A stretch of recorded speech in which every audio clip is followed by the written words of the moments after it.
السلام علیکم دوستوں، آج ہم اس ویڈیو میں ندیم نام کا مطلب جانیں گے اور اس کے بارے میں مزید تفصیلات۔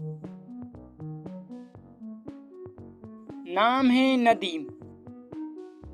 ندیم نام کا لفظ کس زبان سے ہے؟ زبان ہے عربی، یعنی یہ نام عربی زبان کا لفظ ہے۔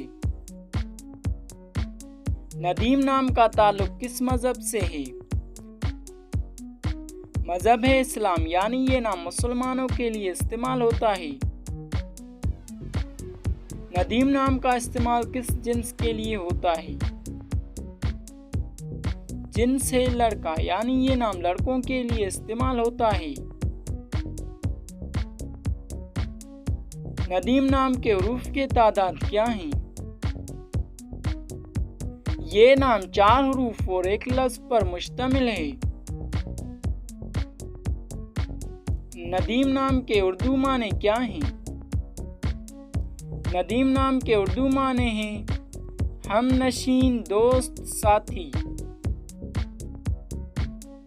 امید ہے اگر آپ کو یہ ویڈیو پسند آئی تو اس ویڈیو کو لائک کریں، اپنے دوستوں کے ساتھ شیئر کریں۔ شکریہ، اللہ حافظ۔